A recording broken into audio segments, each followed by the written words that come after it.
Hi guys, how are you? Well, today I am going to talk about a great video I watched this morning, and I'm going to put the link down below in case you've not heard of this. Her name is Sandra Hart, and today she did a video. Well, it's right here actually. Beauty in Despair. What I learned about aging. And, I think if anybody's going to share about aging, it should be somebody who is in it and doing it and actually can share some experience. And Sandra's 82. I'm going to be 71 in May, less than 3 months now. And then I was listening to her, and Sandra said something that really took me back for a moment, and it almost made me cry. Only because of something that I experienced myself. I lived, not experienced, I lived. And I thought, you know what? If I was ever going to share it, this would be the time to share it. Because the conversation is about beauty and how so many young people, one of the things she said that a lot of her viewers are in their 20s and they seem to be very fearful of aging. And then I had to stop and think about that. And I thought, we live in such a different world. And back then and now, and I had to learn something for myself. And I think we talk about it a lot more now, but I think we need to talk about it even more so. And that is about our beauty. I'm not talking about makeup, okay? To me, there's no such thing as a beauty channel. There are makeup channels. And these fabulous women teach you, how to put on makeup and to enhance your beauty. It's not what makes you beautiful. These are add-ons. It's like buying the bells and whistles or figuring out how to put those bells and whistles on you. And I thought, with social media, and I've had it myself on YouTube, I've never worn much makeup or anything. And I have been compelled to buy things because I thought I should look better, I should be more. And then I stopped myself and I went, hey, you know what? You're just fine. And the reason I think, one of the things that Sandra says at the very end that I think is really, really important, and these are two things that I didn't learn until I had my first baby. And I was 25.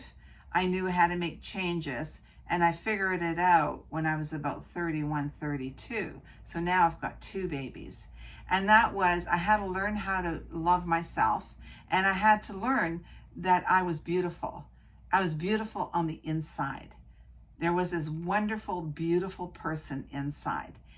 And then I thought for a minute, that is a really tough thing to learn and to know, depending on the life that we have.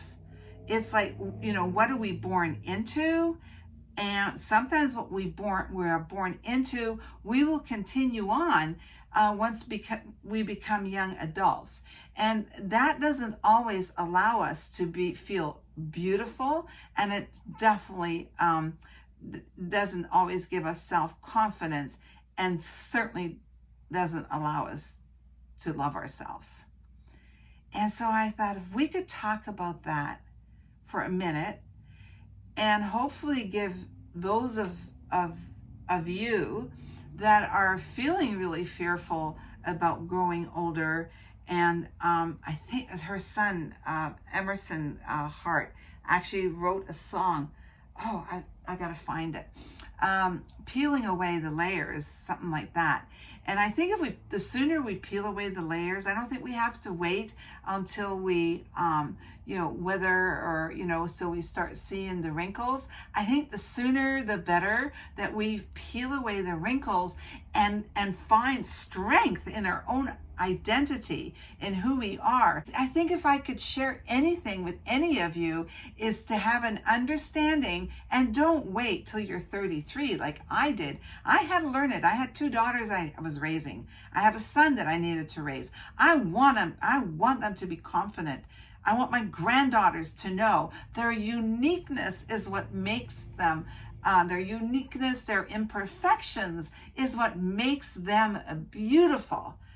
And I think if we can learn about that, find it, believe it, that as we grow older, that we have the right attitude about beauty and about life and about realizing that we, as you grow older, like for myself, I'm living a privilege that a lot of people never get to live. I have friends that I have lost at the age of 60, at the age of 55. They were not given the privilege of growing older. So I don't want anybody to waste their time on thinking, I'm not good enough, I need to do all these things to be a beautiful person. No, you already are a beautiful person. I don't care what shape, what size you are, what your style is. I'm not talking fashion, your style, your own personal style, what you choose to put on you as enhancements or to make yourself funky. Those are choices that you make. But before you make all of those choices, I want you to know that you really are beautiful. And if you don't believe that, then there's something you need to do that I think is probably even more important, is learn to love yourself. And when I say, you know what, I was as a kid, I was 9 years old when I realized that my mother didn't love me. And so that set me up for a lot of failures in my life and relationships. And I for many years, I was called terrible names. And one of the ones that always sticks out, and it wasn't my mother, it was somebody else that always reminded me that I was stupid, fat, and ugly. And I look back at my pictures and I go, I was no such thing. But nobody loved me enough to help me out and say, you need to love yourself. And so I'm going to put that out there. Doesn't matter. I don't care if you're 20 or you're 50 or you're 60 or 70. If you've experienced that and then never had the opportunity to figure out that loving yourself and knowing that your beauty is in here, all the other things are just add-ons, you are going to be a lot better as we progress through age. It gives you such confidence to love yourself. It gives you such confidence to know that you are enough. You are beautiful enough just the way you are, okay? Yes, you want to do the extras, you want to do this, you want to do that, but you know what? You don't have to, because I think if you are unique and you are have imperfections, that's what makes you so special. That's what makes you so beautiful. Please believe it. Work on it. And if you would like to experience a little bit of the journey that I had to take in order to get myself there, let me know, and maybe I can get into it a little bit more. Anyway, guys, thanks. And make sure you do go and check out Sandra. I love how she puts it all together. Yeah. Okay. See you later.